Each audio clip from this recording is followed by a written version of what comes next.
Audio is the most primal sense. When we're in our mother's wombs, it's the first of the senses to fully develop, and people say that it's still the one that is the most important.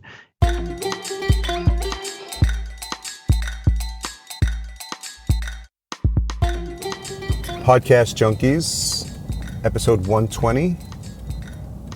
Just back from Podfest and in the car right now as I'm trying to multitask. I don't know if it's the best way to do it, and we'll see how this sound comes out. But I'm using the Motive application, M-O-T-I-V, from Shure, which is on my iPhone, and it's something that I became aware of when I started working with the Motive M51 microphones, which are from Shure, which is a sponsor of this week's episode and ongoing sponsor.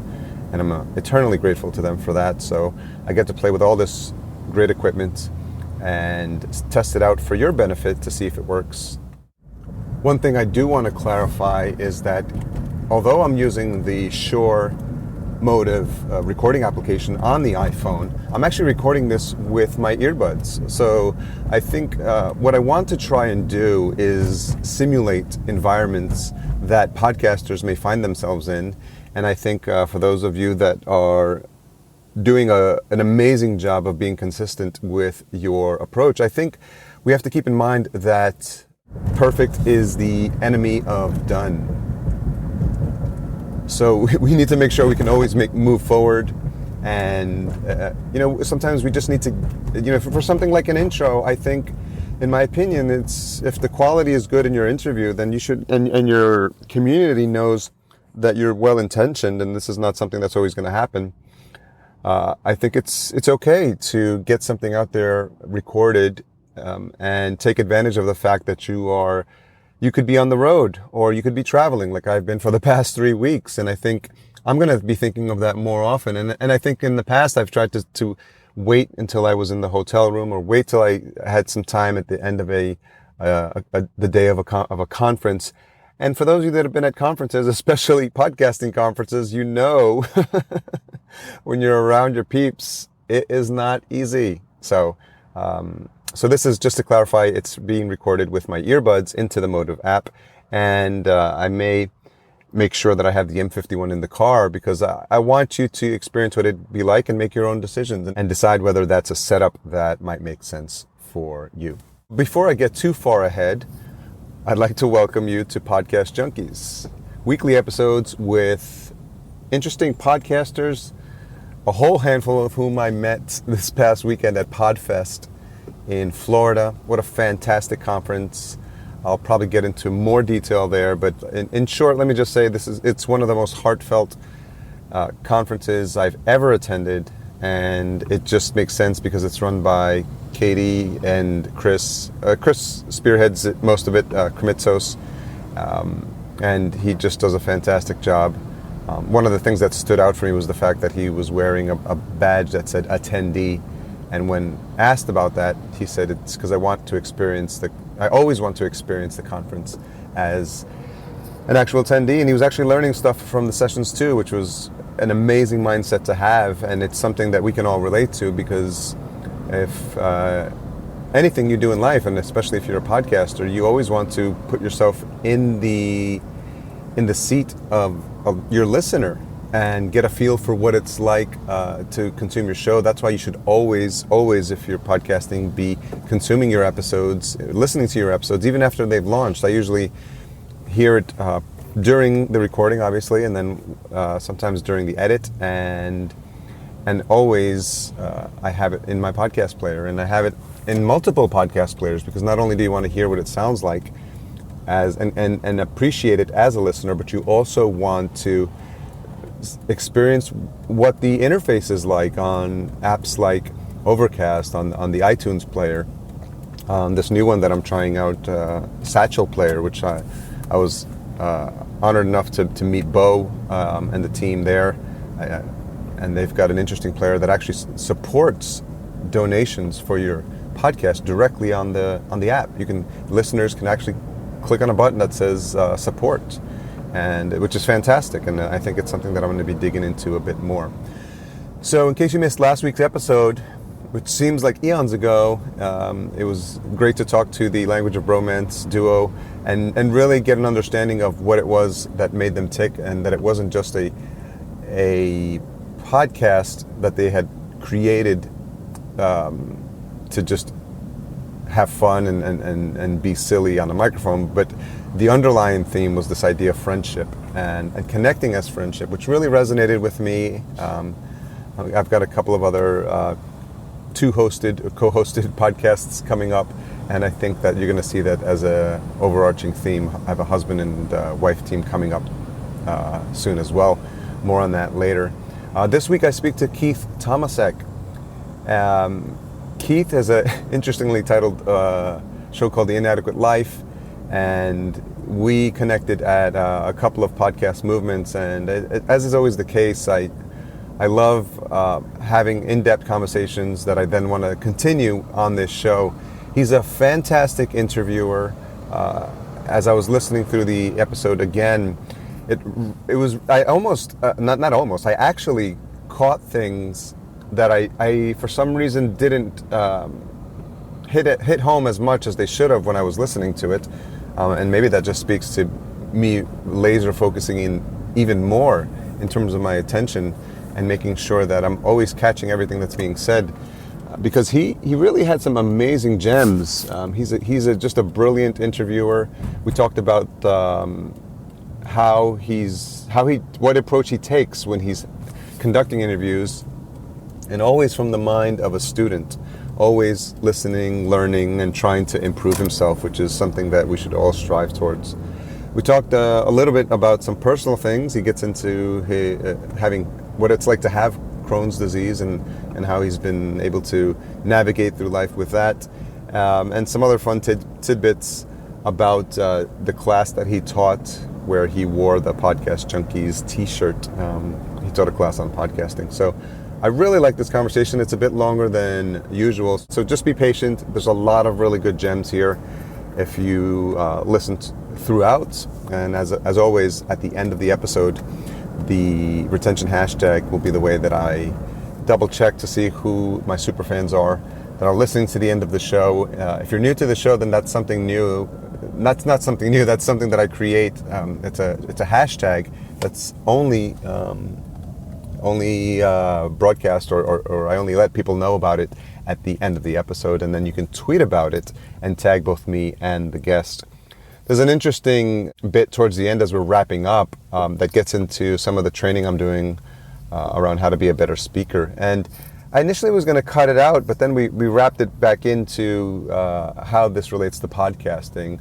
And I think it's inspiring in terms of the conversation, especially for those of you that want to look to take this platform of podcasting and the work that you're doing with your audience and think about other stages, because podcasting is a online stage, but there's no reason why you can't take that approach to an offline stage. So I think there's some valuable information there for you as well, which is why I left it in there. So enjoy the conversation.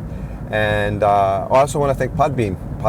I had a great chat with some of the folks there and at Podfest as well, and I'm really happy to see what they're doing for the community. I love the fact that they have fixed pricing for your hosting. So they plans start as low as $9, and it's a great place to get started if you're just looking to kick off or start a second or third podcast. But so give them a try at podbeam.com/podcastjunkies. So enjoy the show, and we'll regroup soon. All right, let's go. Let's jump into it. Keith Tomasek, thank you for joining me, and thank you for representing Podcast Junkies with the t-shirts. Hey, Harry, this t-shirt's all over the place. I took it to the Bahamas. I wore it on the airplane to the Bahamas. It was so fun. And what's cool about it is that every now and then someone will say, hey, are you into podcasts? Like, I wish it happened more, but this is to me, and I've got a lot of those t-shirts from the podcasting conventions and stuff. This still rocks totally. Well, it's funny because I do the same with my Libsyn T-shirt, the hashtag podcaster, Mm-hmm. and I've got my collection though. I've got 3 different colors, so I guess that means I've been to 3 different podcast movements. No, you're not changing. This is only going to stay yellow. Yours, right? You're not going to switch it up. Yeah. Well, it's interesting. I was wondering. The only thing I might add is I might change the material, make it get. I know there's some blends that are a little softer, and then some of the ladies were asking for V-neck. The softer blend. Haven't you been listening to Startup? Dov Charney, the guy who created the soft blend T-shirt, that's over, man. It's back to hard. You were like ahead of Dov Charney with this good old-fashioned tee, right? Yes, minus the strange afflictions that he has. That was a bizarre season. I loved it. And I got to be honest, I'm an old guy from Montreal, and my sister was involved in the schmata business. So and I haven't reached out to some of our friends to see if they worked with him, but it's a small world, and I'm sure I'm probably 2 degrees away from him. It's yeah, it was sort of dark, but what a fabulous season of Startup, man. Did you say schmata business? The schmata business, yeah. Please define. I'm actually not. So that's an old Yiddish term for, the rag trade, people who would sell clothing and sort of stuff like that. So my sister was a model, and my brother got involved in selling soft goods. So like Skechers shoes and all that sort of stuff, that's what he does. But we've all left Montreal, the whole clan.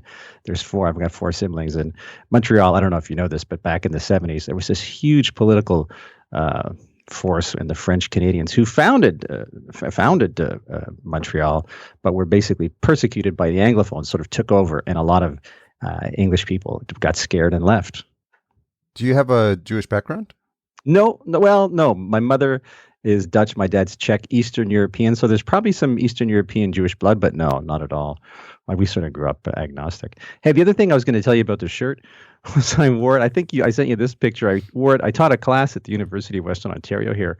And on the first day, I had about 20 students who were in a lab.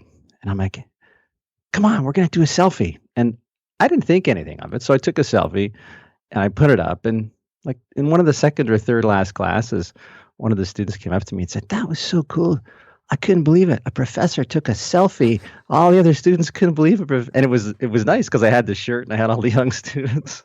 And I didn't even think about it. But apparently that was kind of weird for the students, a professor at a university class taking a selfie. There's a comedian that we've been watching lately. His name is Sebastian Maniscalco. He's Italian from I think he grew up in Chicago, but it's pure like Italian, like you would probably call him a Guido, and his just mannerisms are all over the place. And he's got this bit where he's like, "Selfie, they should call that a lonely." Yeah, really. Yeah. Because most of the time it's just one person there all by himself, like taking Sad. Yeah, my first selfie, I was down in my podcasting studio. I've got a boy. He's probably he was 8 when I took that. It was my first selfie, and I literally faked it.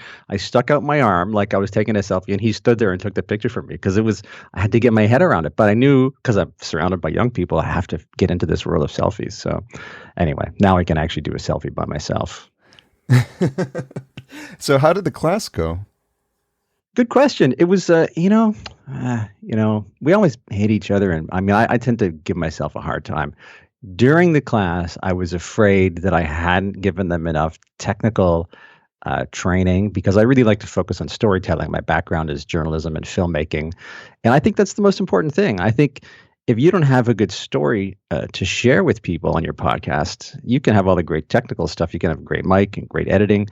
So I spent a lot of time on story. And you just have no idea how it goes. But the students do evaluations, like they have to do evaluations. And so I said like 2 classes to the end, I said to my wife, who's also a teacher, I'm like, I don't know, man. I have no idea because I usually do well in evaluations. And I was like, I'm a little nervous. And I hadn't taught a podcasting class before either. So, but I did great. It was a really nice, pleasant surprise at the end. And 4 of the students took a class I'm teaching now at the university on social media. So if you get a group of people to move with you, that's a good sign. The evaluations were really good, and the podcasts. That's the best thing. Was the podcasts were so cool, and I don't know about you, but some students like a professor who's really, this is what you do, then you do this, then you do that. And I'm much more experiential. When I teach, I like to let people bring what they have to the table. Much actually like your podcast. I really love the vibe of this podcast. It's kind of open. You never know where it's going to go. My classes are a bit like that, a bit more jazz than sort of classical, So this podcasts were great. I had no idea what I was going to get. I let them do whatever they want. Some of the content was inappropriate, like it could not be.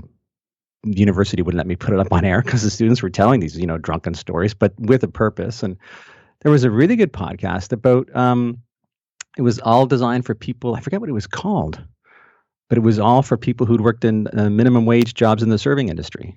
So they interviewed people who worked at McDonald's, people who worked at restaurants, and they had a great tagline about, so take off your badge and settle down. It's take off your badge. And it's, of course, that crazy name tag that you have to wear when you're in that industry. And there was another podcast about, it was kind of like Two Broke College Girls or something. And I said to them afterwards, I said, this is a brand that I don't see existing anywhere. And you could probably get something going here because they were funny. They actually went into the dollar store and said, oh, look, you can get, beefaroni here for 88 cents instead of $1.50 at the grocery store. And they just had this crazy attitude. They went to Walmart. They compared Walmart to the dollar store, and they used some of the deal apps, some of the grocery store deal apps. And it was really good. All the students had to do 2 15-minute episodes. I had them do an interview. So they had to do a long form interview. They also had to do a different scene. Like each of the episodes had to have a scene with a beginning, middle, end in it. So anyway, yeah, I think it went pretty well. Thanks for. I don't know if I'd do it again because it was so much work, but it was good fun. Yeah, I think it's good practice. I did a class at General Assembly, which is like sort of like a co-working space, but they teach all classes about digital marketing, programming, UX, UI design, and I'm sure they're getting into some probably Facebook ads or anything related to the digital marketing world. And I reached out because there was no podcasting class, and a friend of mine had just given a talk there. I said, "Hey, do you have anyone doing podcasting?" He said, "No." So they let me do the first one, which is a 2-hour class, and then they have different formats. They also have a boot camp, which is 2 days. So I'm in discussions with them since it seems like the students were happy with what we put on, and I got good feedback that they might invite me back for that. Oh, way to go. Yeah. How many students in the group? There was 10. Oh, cool. And did they have to bring their own laptops, or how did you figure that all out? No, it was really podcasting 101. And as you might imagine, it's really hard to cram everything you need to know about podcasting into one class and take into account all the different stages where people are at. Sure. Most of them hadn't started. There's a couple who had, so I tried to cover everything, and I'm actually going to follow up. I've got their emails to see if there's ways to continue the education with them. But I am working on a video course as well because I want to be able to have something that I can offer people that's full, maybe 6-week course that's soup to nuts, everything I've learned so far from Podcast Junkies and from working with clients. Way to go. I think there's a need for that for sure. What I'm going to do a little bit differently is not targeted at the super beginner. I think it's called Podcasting for Thought Leaders, and I want it more to be for folks who probably have already a successful business and see podcasting as an extension of their marketing. And they may not even want to take the class. They may want to send someone on their team to take the class. It's like, hey, learn this, and then we can incorporate it into our team and what we do. I love the title. Podcasting for Thought Leaders is an excellent title. And obviously, I grabbed the domain name already. Yeah, otherwise you wouldn't be telling me. Hey, forgive me if you hear me clinking. I've got a cup of tea going here. I drink a lot of tea sometimes, and the sponsor of my podcast happens to be a tea sommelier. I was just about to say, is that your way of sneaking in Socrates? No, it wasn't initially. Because I'm making noise and I'm kind of relaxed, and I was up late last night, so I need the caffeine hit. I think that's what it comes down to. But no, that's all right. I mean, I know my Shure headphones are really sensitive, so I'm not hearing. Yeah. So product placement. I heard on your last podcast you had to deal with Shure, and that's an SM7B. I could see, isn't it? Yes, it is. I'm getting a little more low end. It sounds really good, Harry. And it's the same mic we use so I also teach in the journalism program. It's a master's of journalism. And in our radio studio, the SM7Bs, I wish I had one. I can't afford one. It's like, I don't need it that badly. It only took me 2.5 years. Yeah. No, they're great. They're great stuff. Yeah, I think it's interesting. This, I wouldn't call it an obsession, but there's a lot of podcasters who think about that from day one, and who am I going to attract, and where's there going to be a fit? And I think if you're consistent with your theme, your topic, your message, and you start to build an audience, I don't think it's as easy as if you build it, they will come. But I think you'll naturally start to think of relationships that make sense for your show, and you'll start to align yourselves and put people in your path maybe who are 2 degrees of separation away from someone who could help you on your show. So I think for people out there that are still wondering if that model would fit, or if there's a sponsor that would fit, I think if they just let people know they're looking, and if they continue to reach out, I imagine they'll have luck. If the sponsor feels like it's a really good fit, I think it's a matter of just making the right pitch. I've got 3 sponsors who take care of me relatively well, and none of them have ever really dug down into the numbers. It's all about the relationship, and as you said, what I do, what I offer them. And the point you made there, I'm amazed. The second sponsor I ever secured was because I just mentioned it on the podcast. I don't know why it had never occurred to me, but I have Karen Hartwick, who sells tea. She goes around the world and sells it, picks it up, and then sells it. And then one day I said, if I'm looking for another sponsor, if anyone's, and I literally got an email from someone who said, hey, we're a digital design firm. We're interested in artists. That's the sector that I work in. And we'd like to sponsor your podcast. And then the third podcast sponsor that I got, again, I love it because none of them I've ever had to really go out and secure. One of my sponsors was at a big conference in Toronto, and I'm Canadian. We didn't mention that I'm in Canada. So, and Toronto's like probably the 5th or 6th largest media market in North America. It's a big city. So they were at one of these big conferences, and the concept came up about there's not enough Canadian podcast advertisers. There's a lot of podcasts, but we don't have, all those ones. I don't have to give you the list. So I just tweeted, I said, she tweeted me. She goes, hey, Keith, you'd be interested in this. We need more Canadian podcast sponsors. So I just said, hey, thanks. I'm really lucky to have had 2 great sponsors with me for over 3 years each, just sharing the love. And then from that tweet, someone came up and said, hey, we're trying to reach the audience you've got.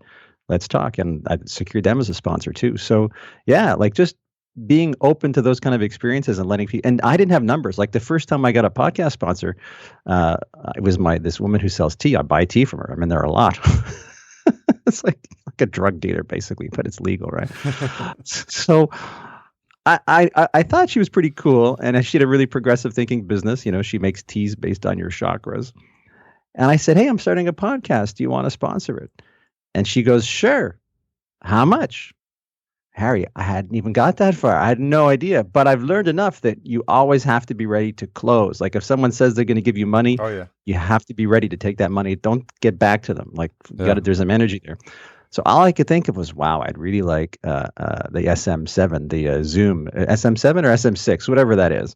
The 6, yeah, I've got the Zoom 6. And I just said, SM7, that's your mic. I just said whatever it was, $400 or $500. And she's like, okay. And my first thought is, shoot, I probably could have got more out of her. Whenever they answer that quickly, you're like, oh man, I could have gotten more. I know. But anyway, so that's the good news there is that, if you just put it out, it does happen. It can be organic. And again, she didn't ask how many. She'd heard the podcast. She'd never asked how many listeners I have. She just liked what I was doing, Did you do it? Did you go into details later about specific episodes, how long the run would be? No. I just said, come on. I just said, you're in for a year. You're in for a year. So I do one roughly every 2 to 3 weeks, and that's all I gave her. I'm getting to the point where I have to be careful now. So the last sponsor, I just said you get 12 episodes, and then we can renegotiate because so there's a bit more demand now, and I don't want to have more than 2 ads. So that's kind of what I'm doing now. I haven't really figured it out, but I just said 12, and then we'll renegotiate. Yeah, I know. I usually don't go into too much in terms of tactics around podcasting, but I think this is an interesting one because I speak to podcasters, and it's always top of mind for people. So I think at any point where we can shine a little bit of light on this, so it's not so black box and mysterious and totally mysterious. Yeah, and people don't, like you said, you were at the point where you didn't know what to say, and I think having a number in your mind, even if you're a year away from a sponsor, is just nice because, like you said, someone may cross your path, someone may find your show, and even think about it. I like to give guidance and tell people to think about it on a per month basis and keep the math really easy. I had someone I'm working with who just had this crazy rate sheet, and I'm like, you're totally confusing people. just tell them $500 an episode, or, because she's working with higher retail brands and she's in the fitness space. And, I said, just tell them it's $2,000 a month and it's a 3-month commitment, and you'll give them a discount if they sign today, and the prices are going to go up next season. Just keep it real. Yeah. And that's what I did with Karen first. So I gave her that $600 for the first season. And then the second year, the price definitely went up. But she was happy. So, and she's been with me since then. So yeah, it was, and I don't regret giving her that first year, because and once you have a sponsor, it's easier to get other ones. Yeah, and I know for whatever I worked at with Shure, I love the product, so I don't really get tired of talking about it. So they probably get the mini rolls sprinkled in throughout the episodes as well. Yeah, and I'm drinking her tea. I drink her tea, so and I help spread the love whenever I can. Yeah. So you like the tea then? And yeah, for sure. And you know what? Here's the other thing. If you only have advertisers who you genuinely believe in, they're going to get better results. Yeah, because they're part of your holistic ecosystem, right? So don't go to someone whose product. Anyway, we could just go on. It doesn't really matter. So closing out the class, did you say you are going to do more of those, or do you like teaching on that subject? They asked me to do it again. It was just Harry. It was a lot of work, and it's and it's a university where most professors assign 3 papers and some sort of final thing. I had the students doing a lot of recording, introducing them to gear, and then going over their recordings to make sure the levels were okay. And so I don't know. For now, I said I wasn't going to do it again. And they found someone else to teach it. I might or might not. And part of what I struggled with my wife was I really want to give them the best experience possible. And she's like, you don't have to. They're not going to know if you don't give them, because all they know is what you've taught them. So don't worry about what you're not going to teach them if you make it easier for yourself. You know what I mean? Yeah, I think in the beginning, we get in our own way because we know everything there is to know. Yeah, and we think we need to. This is something I learned from my coach, and he said you don't teach them everything, and you have to have this mindset of not just in case learning. If you flip it for a second, where you're always trying to learn something, and you're an entrepreneur, and you're like, I got to learn this digital marketing, I got to learn website design, I got to learn photography, I got to learn videography. And that's just in case learning. He said, what's more important is just in time learning, where what is the one thing I need to know so that I can take the next actionable step? So when I flip that and I put myself in their shoes, I'm like, what do I need to teach them so that they can move forward and feel like they're making progress and not feel overwhelmed? Exactly. Yeah, that's great. Just in time learning. I like that. So your podcast started in 2013? Yeah, I started. Yeah, I've been at it for a while. And what was interesting is you had a conversation with someone about the origins of the name. If you could tell the story about that. So I was looking for a name for the podcast, and so for those who don't know, it's called The Inadequate Life. The Inadequate Life. And most people go, "Oh, that's a horrible name," and I keep thinking about changing it, because it doesn't really do well in search, but I love it. It's a quote. Of course, I love it. I came up with it. It's a quote from Bertolt Brecht, who's a super well-respected playwright and philosopher from Germany in the 30s. And the full line is, "Fear not death, but rather the inadequate life." And I think for creative people and again, I interview creative people whose only source of income or primary source of income is their creative muse. In other words, if they got sick, they wouldn't get a pension or benefits. If they can't come up with a new play, or if they can't land a new role or direct or come up with a new lighting design for someone. So these are people who rely, and there's a sense of, in that business, you're only as good as your last project, right? It's like Hollywood. So the inadequacy, so a lot of times those people feel when they're going through life, and I certainly do, you just feel inadequate. So when I saw the Brecht quote, so it speaks to the folks, it's a bit too inside baseball, I guess, but I really like the inadequate life. I like that. I like the Brecht reference. Performers Podcast is out there. I should really just call it the Performers Podcast. So it's because it's all about the performing arts. And my buddies are like, "What are you, nuts? That sounds so bogus." I'm like, "Yeah, but I get probably more search engine traffic." The other thing you can do, and it seems like we're heavy on tactics this episode. so maybe this is great. I think, it just ebbs and flows. But something that I picked up recently, I subscribed to Cliff Ravenscraft's newsletter, and one of his tips recently was this idea of just putting more effort into the description field and the author field, but Right. not in the stuffing spammy way as people used to do in the past, because they would just throw in, for people who like Gary Vaynerchuk and Tony Robbins and Tim Ferriss, they'll love this show even though they've never interviewed those people. They're just trying to get their traffic. But what I think is valuable is if you describe the name of the show, so The Inadequate Life, and I think you have another sentence. Yeah, my tagline is a podcast about the creative process. What is it? Jeez. My podcast about the creative process and people whose lives depend upon it. That's what it is.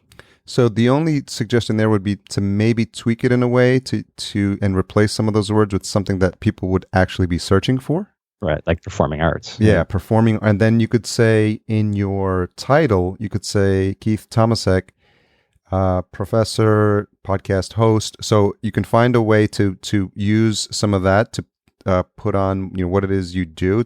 And what you're doing is you're describing to people, not just bragging about your title, but that's a searchable field. So you can use that to your advantage. I think I have podcast host and podcast marketing strategist or something like that. So yeah, that's something that I thought was really insightful, and it's something that I immediately went back to my clients and I revisited all their shows, and I'm like, okay, you've got just your title and your name. Let's do something there. And I think this is super helpful. Yeah, I think anything that could move the needle a little bit. I've always been of that mindset because I don't ever think that I've been able to point to one thing where I'm like, this is the one source for my podcast where I got thousands of downloads because I did this one tip. And I think it's an incremental thing across, it's the t-shirts, it's the Instagram posts, it's these interviews, it's totally following up with my guests. It's, it's just sending out the newsletter. It's tweeting about it. It's like everything in conjunction, I think helps to every little bit, like raises the level. And tip of the hat to Corey Coates and Jessica Rhodes. I think they're working on their next season of the Podcast Producers. And I think I saw something on Facebook that they're doing this research and they're finding the number one thing that drives people to listen to podcasts is someone else, a voice to voice, face to face, saying, "Hey, I heard this podcast. You've got to listen to it." Yeah. Which I totally believe. I absolutely believe that. So, as you started, did you have something in mind? In terms of I always wonder when people start their show, what drives them, and I'm wondering as you. I was lonely. I was a lonely man, Harry. That works, and now you're not lonely anymore. I was a lonely man.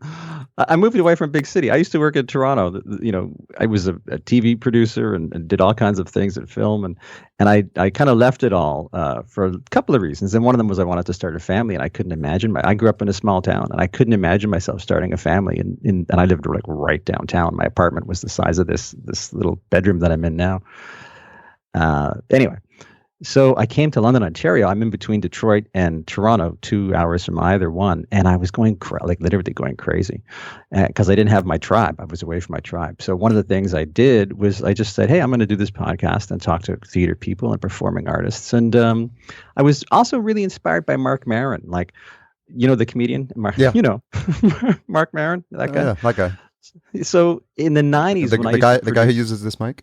Yeah, for sure. SM7B. He does too. When I was a TV producer, I used to work with comedians. So I brought up Ray Romano from New York. I brought up Louis C.K. in the 90s, like before Louis C.K. was Louis C.K. And I'm, so proud to have had these opportunities to meet and work with these people. He was just Louis at the time. Yeah. So I brought up Maron, and he did a set on the show that I produced, and he was fabulous. Like he kicked it on the set, on the show. And then afterwards, he was going to a club date. And he's like, oh, you got to come to the club. And I'm like, sure. So I went with a date. A woman I didn't know very well. She was a publicist. That was my world. I was working all the time. I only knew my colleagues and publicists who'd bring me guests. Anyway, so we go to see the comedy club. And it was classic Marc Maron. He was ranting about religion and like nobody was laughing. But he was really getting it out there.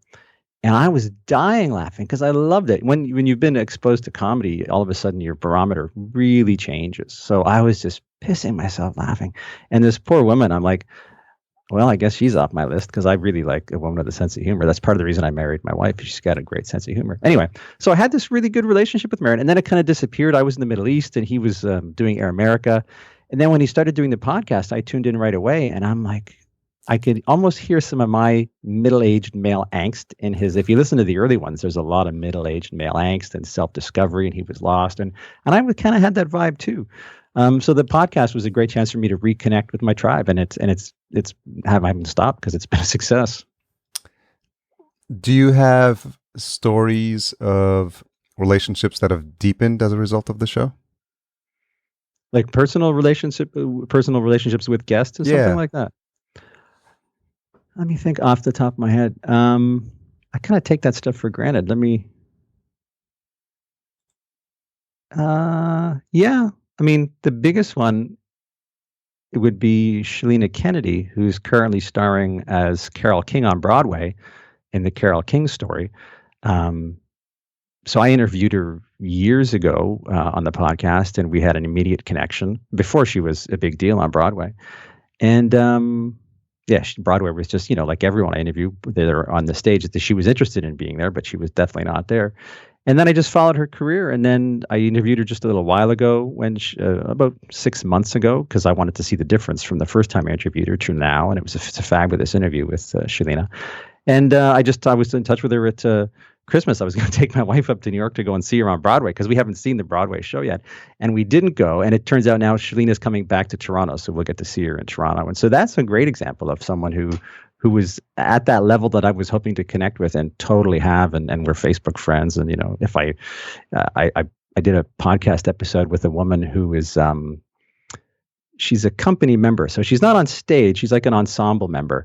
And Chilina helped me spread the word about that podcast to other there's a whole community of actors and actresses in New York who don't necessarily, they're working, but they aren't necessarily stars or even secondary characters. They're ensemble members. And there's a podcast called The Ensemblist. So Chilina was super helpful in helping me spread the word about this story, which is a great story. Imagine being backstage at a theater every night and you almost never get to perform, or if you do, you have a teeny little role. It was a great, really one of my favorite episodes, actually.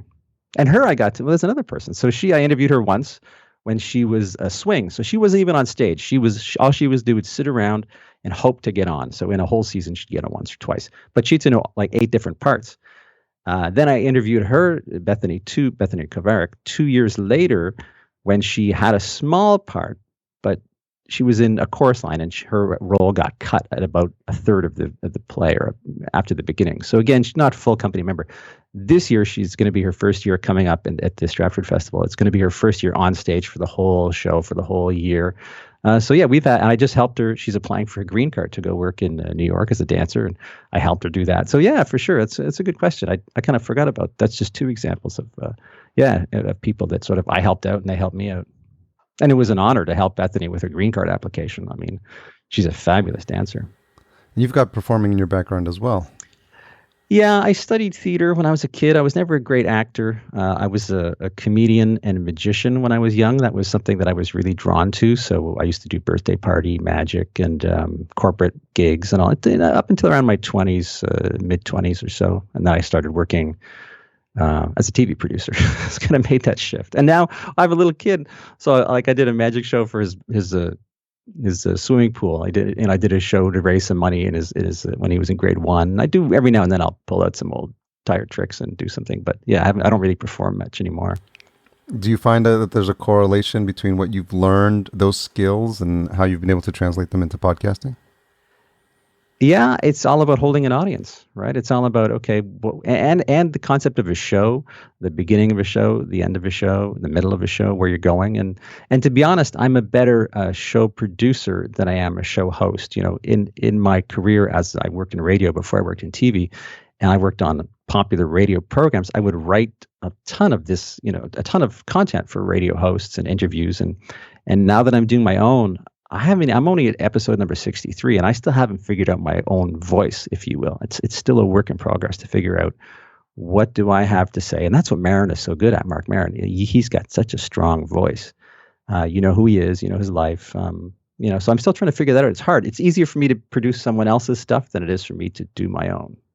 Maybe we can dive into that a little bit, because you most podcasters who are listening and most who are going to get started, they have to wear all the hats. They have to do every single thing, and a lot of it sometimes doesn't have to do anything with podcasting, which is what drives them crazy. They have to host files, and they have to create a website, and they have to do social media. And people just want to get on the mic and talk. And yeah, exactly. So you mentioned this idea of being a better producer than you are a host, but given that a lot of us are wearing both of those hats. Can you delineate those specific roles, how you see them differently, and maybe what, as a solo podcaster, we could do to incorporate them both? Yeah, I'll give you a perfect example. In the last episode that I put up, I interview one of Canada's most successful older actors. So he's over 60, and he's a Shakespearean actor, and he's playing Henry VIII in a new play all about Henry VIII's last wife. The play is called The Last Wife. And in the interview with him, we talk about Henry, and someone says, "Hey, was there any similarities between your character Henry and Donald Trump?" And we get a little bit political, and we talk about Henry's role in allowing women to become the ruler of a land, because before that, a woman could never have been a ruler in England. And at no point in the podcast do I say he's playing Henry VIII. I'm like, how did I miss that?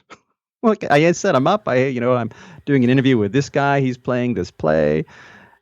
And I write this stuff, and I give myself a day. I always write my intros, and I come back a day later and I read through them. But because I know he's playing Henry VIII, and I think if you don't know he's playing Henry VIII, you could kind of figure it out. But if I would have, in the old days when I was working in radio, everything would be vetted by two people. So we'd write it all down. Two writers would write it all down, or in TV as well. Then we'd read through it, and you could ask each other questions. One person had written it. The other person was seeing it cold for the first time. And then we'd have a third person, the host, ultimately read it and ask, that doesn't make sense, or I'd never say that. So you have to really step outside of your comfort zone and go, okay, what does the audience need to know to make this information the best and most useful experience for them? And it's not an easy thing to do, but adding context at the beginning of a scene or beginning of an interview is so, so important. So what does the audience need to know so that this can be a good experience for them? And am I talking in any kind of jargon that they're not going to get? Yeah. So if I could redo it, and then you kind of make mistakes and you rationalize in your head. Well, I rationalized it in the text that accompanies the podcast. So if you're on iTunes or if you're in your pod app, it says Joseph Ziegler plays Henry VIII. That's not really good. But if I were to do it again, I'd definitely say he plays Henry VIII in this play. So when we're just using the term Henry, the audience would understand, oh, it's Henry VIII.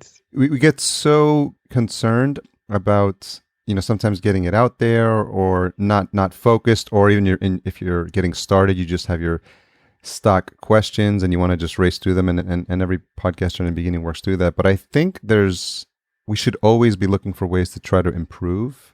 For sure. And it's something in my mind. I studied acting as well, and it's one of those things that you'll never perfect it, and it's just, but you'll always be on this path to just elevate your performance, if you will, behind the mic, so that you can give a better show to your audience. And I think if you took each episode almost, putting my acting hat on, if you took it as a performance and you're in a theater, and every night they come out, they're like, what can I do to even make it a smidge better than I did before, or do something different than I did before? Because no two performances are the same. If you step a foot in the river, at two different, it's never the same river, right? So I think that's a good mindset to have, that podcasters should have, and it will just over time improve the quality of your show.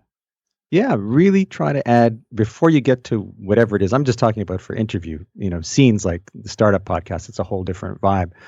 But this applies as well. Anything you can do to prepare your audience for what is about to come.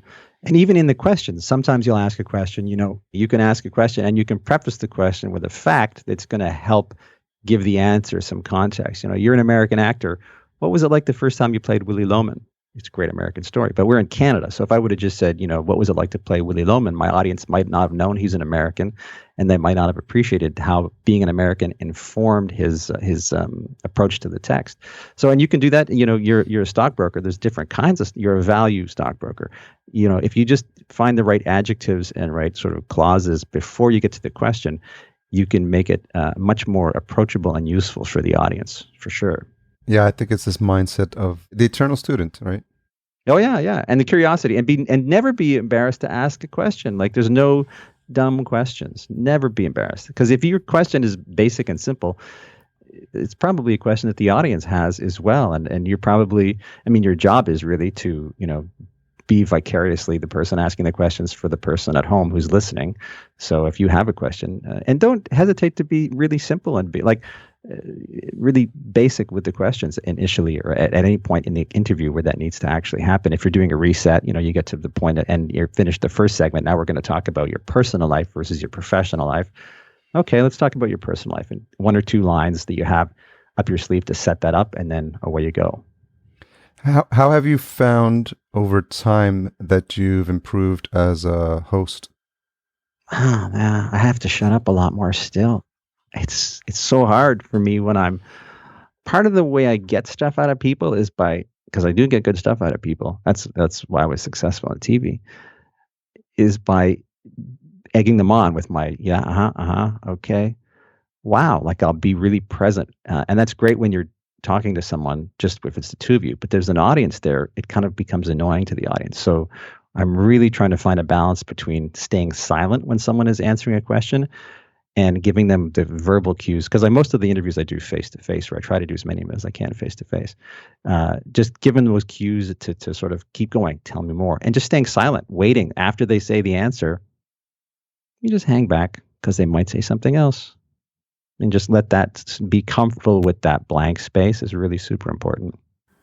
Yeah, I think anyone that and listeners have heard this ad nauseum at this point, but this idea of leaving space in between, because it's just, you need to give people time to formulate a thought in their head. And a lot of times, if you're asking the right question as well, then that's why I love the video, because you can see them thinking. You can see them saying, right. "Oh, I've never," they end up put their hand to their face, or you can see their eyes roll up, and they're just processing and processing. And if you don't have that video, you're sitting on the other side and you're saying, why won't they answer the question? Or, oh, this dead space is horrible. And it's a podcast. We're not live on the air. So worst case scenario, you just cut a bit of that space out to just make it seem a bit more conversational. But I think, to your point, it just bears repeating. Just let it flow on its own merits. Yeah. Yeah. So those are, and I've learned that for sure over time. But tell you something, just to flip it over on you, Harry. One of the things I'm terrible at is consistency. Like I just can't seem, and I've got probably 3 or 4 episodes in the can ready to go, but I really struggle to get them out on a regular basis. And I know that's one of the most important things people can do. And I'm not sure what it is about my own mindset that is preventing me from getting them out there that regularly. I just hired one of my former students to edit. So my process is I'll do the podcast, I'll go and talk to someone for an hour, and then I'll give it to her, and I don't give her any instructions. And I say, just get rid of 15 minutes. And then it's 45, and then I'll play with it and bring it down even a little more. So I spend way too much. I love editing. I love playing with sound. I used to edit with tape, and I just love what you can do in editing. So I edit way too much. I should probably publish more, What were you editing on tape? When I worked in radio. So my first job in radio was, when there was no digital audio. Like that's how old I am. So it was a Saturday afternoon 2-hour radio program, and we'd interview. It was kind of like This American Life, but just interviews. So we'd interview the crazy dog sled operator. We'd interview the crazy guy who had organized lawnmower races in his town, where he could get everyone with their lawnmower tractors, and they had that kind of stuff. And then we also make stuff up. So we'd interview Elvis every now and then from the dead, and it was one of the most popular radio shows in Canada because it was totally irreverent and it had a voice. Like you knew if we were going to have someone on, it wouldn't be a regular interview. It would be like, what is this guy going to say on that particular show? And that's part of the problem with popular podcasts now is you're hearing some of the same people being interviewed by different podcasters, and they're just giving the same answers. And it's like, well, what are you as a podcast host bringing to the questions? How are you putting your own stamp on it and making it different? And so my thing, I kind of follow Maron's lead, and no one else is doing it in Canada. I really drill into people's personal lives, and I talk about my own life and problems that I'm having, and try to get by telling them about my problems, and then I cut all my stuff out. so it does, that's not true. I actually do leave my own personal foibles in there for sure. What's a recent revelation from your show that as you were revealing it, you were wondering if it might have been just a bit too much?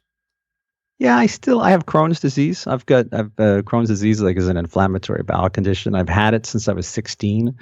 And I've lived really well with it. And it's never been a huge problem. I've only had 2 surgeries in my life, and I maintain a really strict diet and a healthy lifestyle, and that's part of the reason I get out of the rat race of producing television, because I was working like a dog and didn't have a social life. I was actually healthy, but I didn't have a social life at all, and a family life. So yeah, I'm still just coming to terms with that. Actually, I feel a bit awkward putting it out there, but and I think at some point I might do a podcast about that community, but I'm not. I wish I had the guts to actually do that, but I don't quite yet, and I'm not sure what I would bring to the table yet either, to be honest. Why do you say you don't have the guts? Because I don't, because I have to really dig into my own personal life about dealing with a chronic disease, which, you deal with sort of every day or every other, once a week. There's something, I can't eat that. Oh yeah, I'm the guy with Crohn's disease, Yeah, I don't eat, if I'm working with a group of folks and they go to a fast food restaurant, like, I just can't go there. So, there's a lot of sort of societal things that happen. Like when we were at Podcast Movement, I would go to Whole Foods because that was the only place I could get close by that I could get good food.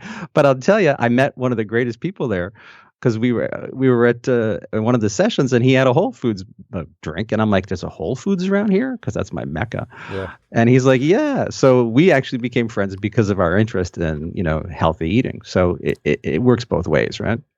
Do you want to give him a shout out? It's Brock. Brock.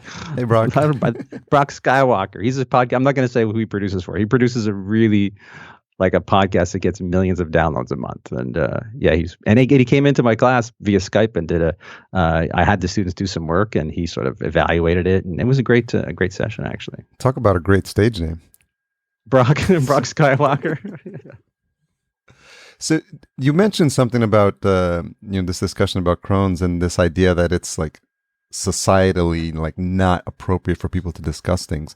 I find that like the rules seem to be changing about what is and is not societally appropriate, and I think by virtue of us speaking out, we're sort of defining what the rules are.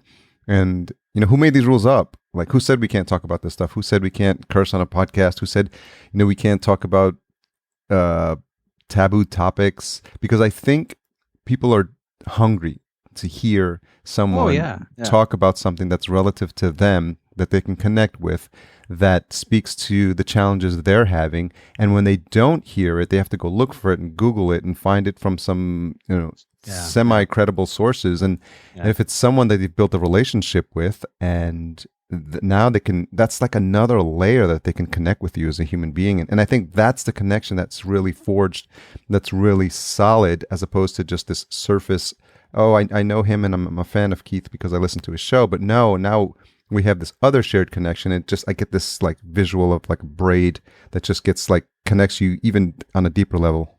Totally. And when I started the podcast, I'm a big fan I'm theater of the mind. I think theater of the mind is so important. So I would always say I'm recording in my suburban basement spare room, which is true, And I can't tell you how many people in my world were like, that sounds kind of discount.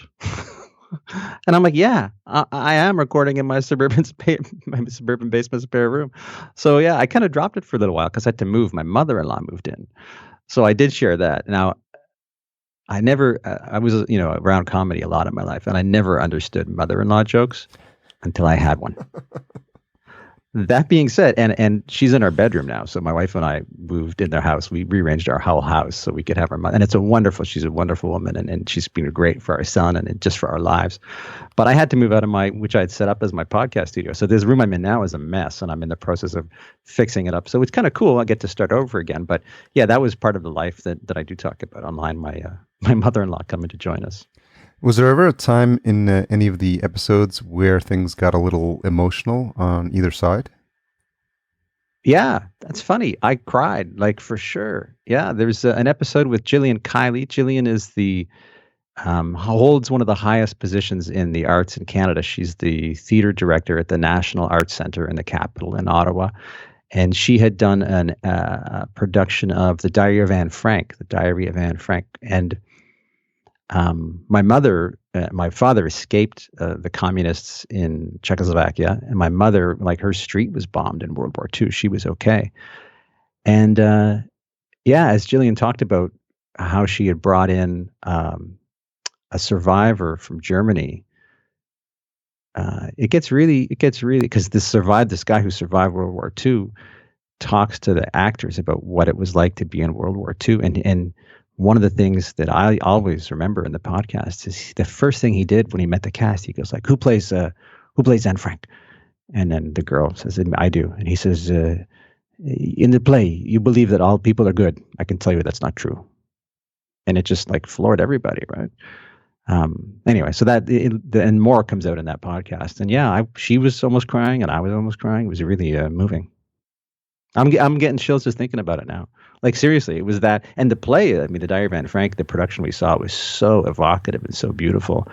And that's the power of theater. To me, that's the power of theater. If it can make you just stop and go, we're just so lucky to live in this world where we don't have to worry about persecution, you know. And like I said, my father, you know, he's a political refugee. And I think it's definitely the power of podcasting as well, because it's just the intimacy of being able to share. You know, it's again something that's just repeated a lot. The fact that 80% of podcasts are consumed on mobile devices, so that lends itself to earbuds and just, you know, you feel like there's a story being told to you in an intimate fashion, and I think we don't want to lose sight of that. Or if it's podcasting, is it the power of the? Should we say lose sound of that? I don't know. There you go. But you know, Alex Bloomberg talks about this. Audio is the most primal sense. When we're in our mother's wombs, we can hear things. You know, there's the water gushing around, but there's evidence that you can hear what's going on outside you. So it's the first of the senses to fully develop, and people say that it's still the one that is the most important in your creative and thought-making process, for sure. I imagine you must have heard a lot of stories from your father. Were there any that resonated with you or that you still carry with you? No, yeah, there's only, because he only really told me one or two. So when he was in university, he was anti-communist and feared for his life, and so he really didn't talk about it much. And I asked, but you know, a lot of people don't, especially from that generation, don't want to share their struggles and their pain. And he talked about seeing someone that he knew being hung on a lamppost and set on fire. Wow. In university. Yeah. So he's young, and he knew that he had to escape because his life was threatened. And so I remember that image. I'll never forget that. I remember the image of him. His mother had passed away when he was young. Him approaching his father and saying, "I'm escaping. I'm leaving. Me and two other guys, we're going on skis. If I don't make it, I might never see you again. If I make it, I might never see you again because I won't feel comfortable coming back to this country." And the image of the three guys, there was a fourth guy who drove them to the woods. And then the three of them got out on skis and skied from Czechoslovakia to Germany. And then they were met in the German side, and they were taken in, and they were okay, and they had freedom and safety. And then when I went back to Prague just during the Velvet Revolution, I met at the airport the fellow that drove my dad and the two other guys to the border to escape. And that guy, he remained. He didn't have the wherewithal to escape, and everything was taken from him. So he came from a relatively upper middle class family. They had horse farms and a big property, all gone. The communists took it all. He lived in a small apartment, and he told me that he within the previous 2 years had been approached by the intelligence bureau because they keep up on him because they kind of knew that he had done something, 40 years previously. It was horrible. But how does it color how you live your life? Yeah, it kind of made me realize that family is super important. Politics, I'm a political animal. I talked about politics earlier. Growing up in Montreal, when I was young and when I was probably 13 years old, we had this huge revolution in the province of Quebec, and there was this big fight between the English and the French-speaking communities. And I'm political. I've worked on 3 political campaigns, and I've donated my time as a digital strategist. And there's 3 different parties in the country here, 3 main parties, and I've worked for each of the parties. So I'm not necessarily partisan. I'm all about the best person for the best job. Do you know what I mean? So, that's one of the things I don't like about politics. If you're a liberal or if you're a Democrat, you can only think this way. You know, if you're a Republican or a conservative here in Canada, you can only think this way. And on my area is less black and white and much more gray. Yeah, I mean, at the end of the day, it's just a label, and there's no way that one label can accurately describe the nuances of like who we are as people, because we could literally think one sliver of something that's in agreement with someone who we think we have nothing in common with. And I think if we just looked at it as the bigger picture, as the human beings that we are, I think we'd be in a much better place. And it's really promising when I talk to my students about politics, because they don't feel like the parties really represent them, exactly to your point. So they don't feel like they're a conservative or a Republican. They don't feel like they're a liberal or a Democrat. And it'll be interesting to see. I think what's happening now in the U.S. particularly is going to politicize people more than it has recently. So you're going to see more movements, I believe. And I think it's going to be good for politics in the long run, because people are going to realize, wow, I can't just sit back. Yeah. I have to get involved for whatever I believe in. It doesn't matter which side you're on. I think it's great when people get politicized. So thinking about the topic of thoughts that we feel are convictions in terms of the way we live our life, what's something that you've changed your mind about recently? What's something I've changed my mind? I don't eat eggs as much as I used to. And is there a reason for that? Yeah. Eggs are a wonderful source of protein, right? And they're the best. Like I don't eat cereal. I'm gluten-free, sugar-free.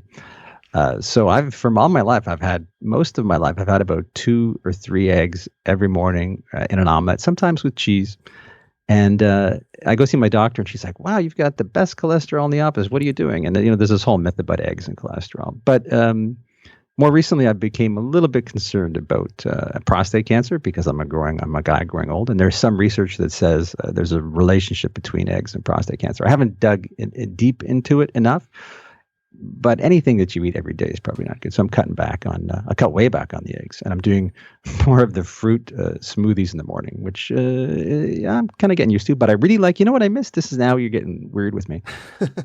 So my breakfast used to be 3 eggs with vegetables. So lima beans, cauliflower, peas, broccoli, whatever I have, green beans. And I'd be chewing. Now I'm eating these shakes, and I feel like I'm going to lose my ability to chew, because all you do is swallow. It's ridiculous. And that's part of what's going on with the American diet. There's a great book by the former Surgeon General.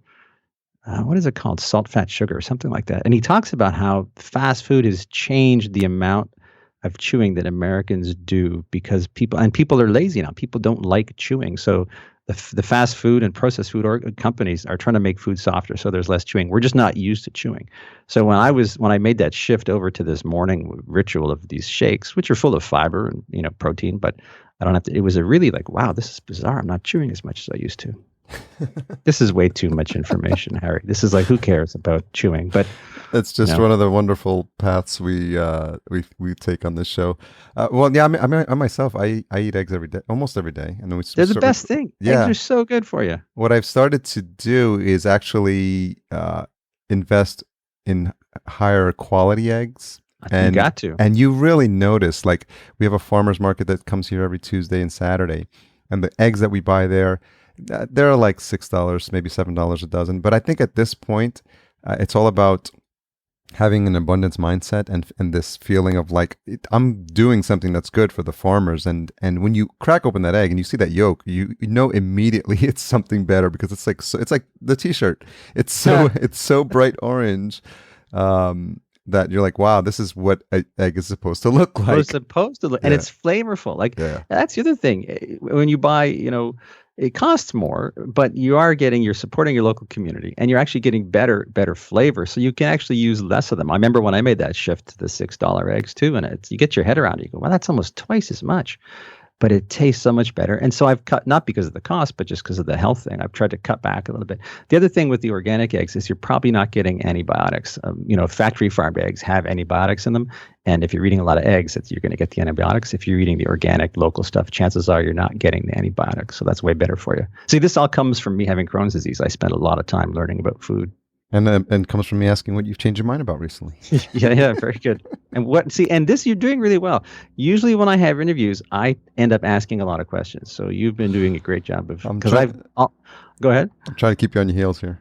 Yeah, all my life, my job has been to interview people. And, back in the day when I would go for job interviews, I'd say, I'm not really very good at job interviews. And I honestly, most of the jobs I've gotten, like the TV show that I produced for years, it's because they came to me. When I was teaching at Western University, they had heard about what I did. They came to me. I'm not really good. You're doing a great job I haven't asked you a single question, really, I don't think. I appreciate that. Hey, here's another thing I did. I noticed you got the 5 o'clock shadow buzz going there, right? Yeah. So I had some headshots done for this new website I'm going to be creating, and one of my old friends from high school, the kind of person that'll tell you this, she goes, "You got to get rid of that 5 o'clock shadow thing. That's so dated." So I'm wondering, have you thought about that? Or are you in 100%? No, this actually just I just started doing this probably 3 years ago. So up until for my life, my whole adult life, no facial, because I don't grow it evenly. It's got one of those that has like a hole in the, like if I try to grow a full beard, there'll be like a little hole in the side, and I'm not one of those guys that actually has a 5 o'clock, shadow at 5 o'clock. Yeah, I hear you. It's a 5-day shadow. I wasn't trying to be fashionable either. She's like, "Well, just because Ryan Gosling has it, you don't have to have it." And I'm like, it's not because of that. I just hate shaving. I don't enjoy. And now the worst thing is, now that I got rid of the 5 o'clock buzz thing that I had, now I have to moisturize because I'm self-conscious. Oh, geez, I got to take care of my skin because I really want to just grow it again. What's one most misunderstood thing about you? I'm trying to be warmer as an individual. I think people would think that I was aloof sometimes, and it's not because I don't care about people. It's just because I'm shy sometimes, So sometimes in this kind of environment, I'm fine, like in a one-to-one, but in a group setting, I kind of don't do as well. So I would just kind of people would mistake my shyness for aloofness. Yeah, for sure. Where's the shyness come from? I don't know. I can't honestly say. That's an interesting question, the shyness. If you did know, what would you say? Man, I don't know. Probably some sort of fear of not saying the wrong thing, I don't think. Yeah, probably, I guess, fear of not fitting in, maybe something like that. Yeah. And that gets back to my podcast. I really wanted to find my tribe because I didn't fit. It took me a while to fit in the community that I live in. So by podcasting, I found my tribe. And I'm starting to find my tribe in the community here, but it's taken me a long time. Yeah. So not fitting in. So maybe the shyness is the fear of not fitting in. Or not even realizing, I'm not an athlete. My wife's an athlete. I'm a world champion tennis player. And I've had to try and fit into that world, which when I was a kid was not my world at all. And so it's been great to realize, hey, I don't have to be good at sports for people who are good at sports to welcome me into their tribe. Because when you grow up as a kid, there's always that separation between the jocks and the artsy people. I was always part of the artsy people.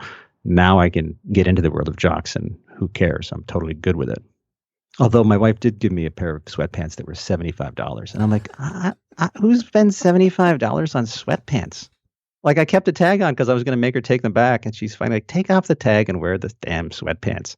I bet you're pretty comfy. Yeah. Have you ever paid $75 for a pair of sweatpants? Sweatpants, no. Oh, come on. But she's an athlete. So that's, Yeah, it's interesting.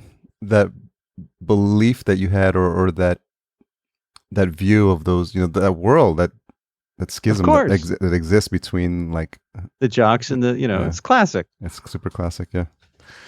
Well, this was interesting conversation. So which were you? Were you in the jock thing or the... No. Because you look like you could be a jock. I sort of grew into my body after sophomore year. And I didn't start hitting the gym until maybe college. So, freshman year I was tiny. I was like the kid you could fit in the locker. And thankfully I had an older brother who was a year ahead of me. So he sort of set the stage, and I went to an all boys Catholic high school. So the hazing was prominent, and, they were making kids doing crazy stuff. And I think I got a pass. Me and my best friend got a pass because he was with me, and I used to run track. So I never got on the bus that was leaving immediately after school. I'd get on the later bus. And so sort of made my way, navigated my way through those murky waters. But yeah, I think I just ran track in high school, and I didn't really get into the fitness stuff until much later on in life. And I think I took up martial arts in my mid-30s. But I think of you, and partly because this is how I know you, I think of you more as a creative guy than an athletic guy. Is that true? Or? Yeah. I mean, for me, the music, I've been fascinated with like electronic music and then DJ. You know, I bought my first turntables and I DJ'd my high school dance. So right, I was the DJ in high school too. Same exact thing. Yeah, so we probably have more in common along those lines. Yeah. Than the athletic side. Well, it's been fascinating digging a little bit deeper. Hopefully, we went somewhere you haven't been before, and I think people get to know a little bit more about Keith. Oh, you're very kind, Harry. No, thanks. It was a good. I love your podcast. I love what you're doing. I hope it's going well for you. It's been where are you at now? This will be episode 120, I think, and that's pretty cool. And April will be 3 years, and it's past 3 years about when the idea was born, because it was NMX in 2014 in January. So it's been definitely 3 years. It's just been incredible. I mean, I'm in business for myself because of it. Imagine all these 100+ people I've spoken to. Some of them I'm really good friends with. My social circle is just completely changed. I've decided, to take that Jim Rohn quote of "You are the 5 people you most associate yourself with," and I've looked at parts of my life that I want to improve, and I've decided, okay, I want to improve my entrepreneurial skills. Where can I hang out with the smartest entrepreneurs? And a lot of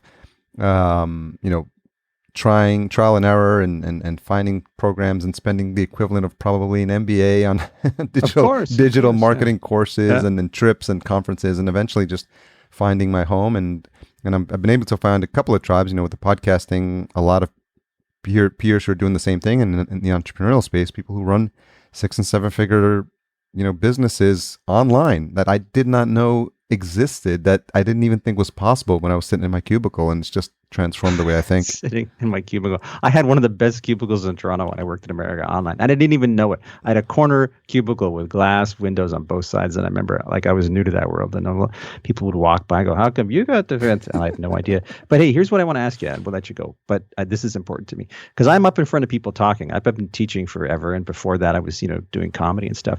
And I'm only starting to do more corporate training now. So I'm doing some social media strategy sessions for salespeople and for nonprofit groups.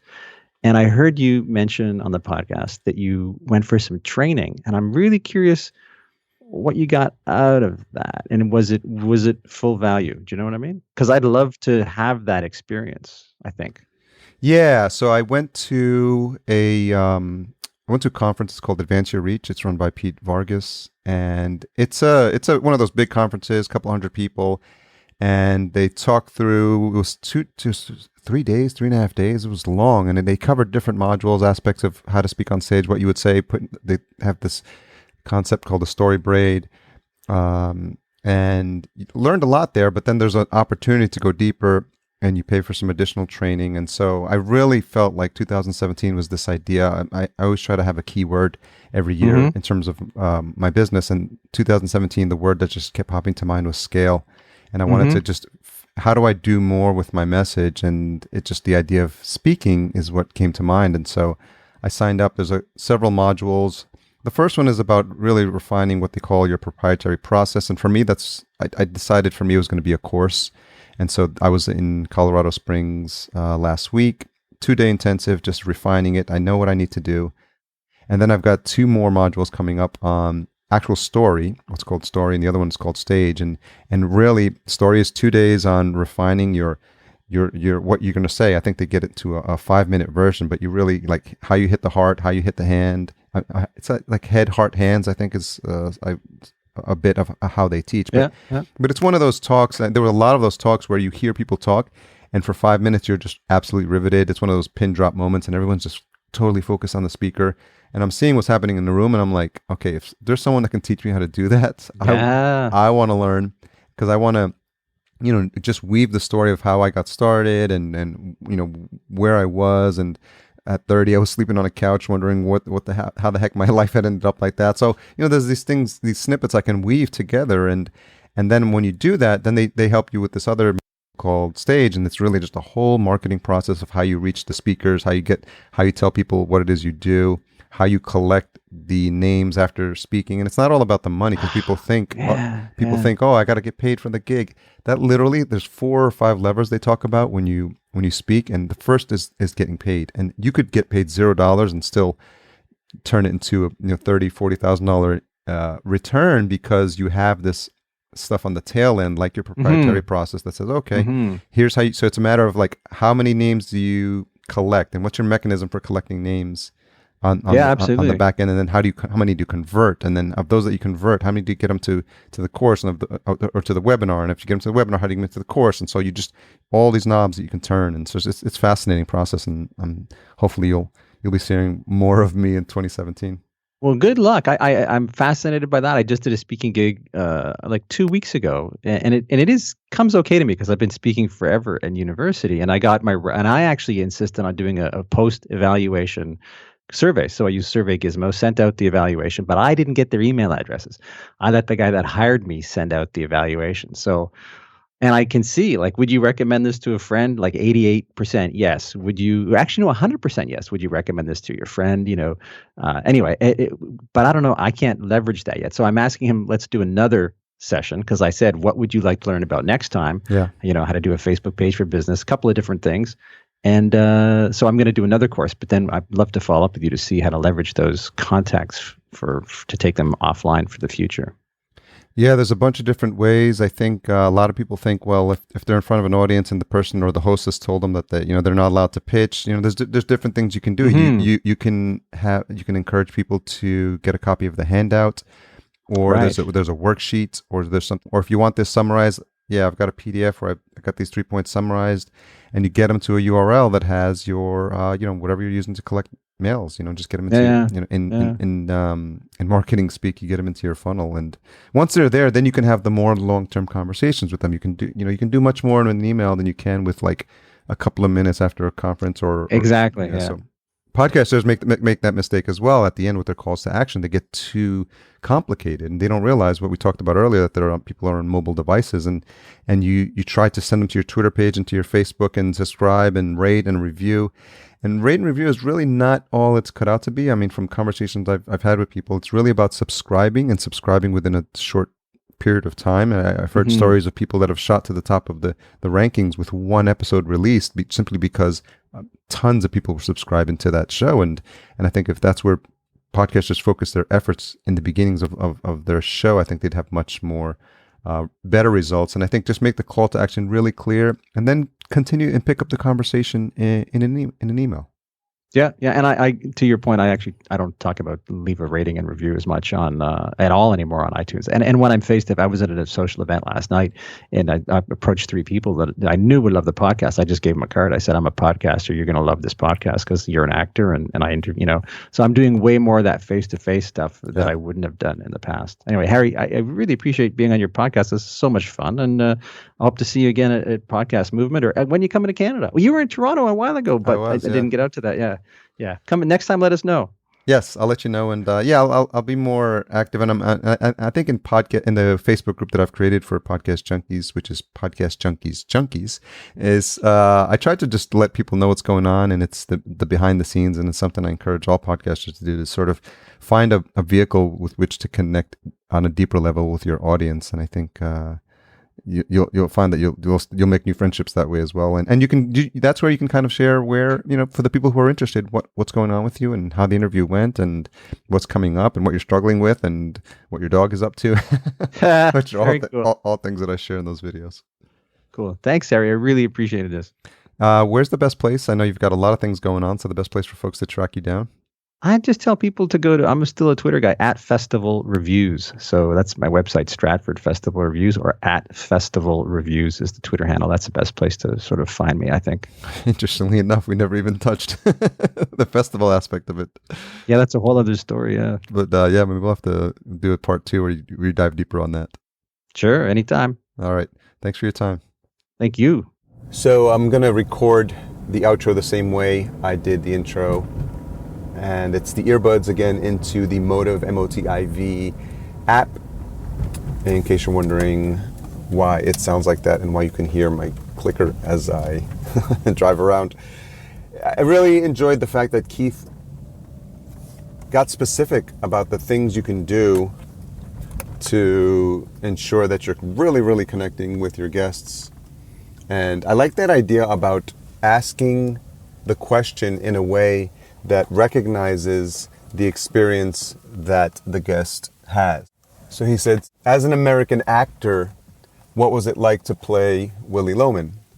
And you can understand the genius of that because you're setting it up in a way where the audience is now understanding the context of the question, and it's helpful for them, and it's helpful for the guest so that they give you a response that speaks specifically to what it is you were asking, as opposed to just saying, what was it like to play that character? Which I think is genius, and it's really, it's nuanced, but I really, really like it, and I think it's something that you should take into account when doing your interviews, if you have an interview-based show. So thanks again to Podbean for sponsoring the show. Head on over to podcastjunkies.com/Podbean. And for sure, head on over to podcastjunkies.com/Shore to see my setup, my current setup, and then to get more information and links to the Shore page where you can see the details and specifics about their family of microphones and audio gear. Tune in next week for a conversation with Fabienne, host of Marketing to Crush Your Competitors. We talk about that title as well too, so don't worry. She's really an amazingly smart person, and we really had a fun conversation. She's so organized and professional when it comes to how she approaches her show and her brand that I really think you'll get a lot out of it. So that's going to be episode 121. The retention hashtag this week is gluten-free Keith. So if you'll remember, he mentioned he has Crohn's disease, so I thought we'd have a little fun with that. It's hashtag gluten-free, GLUTENFREE, Keith, KEITH.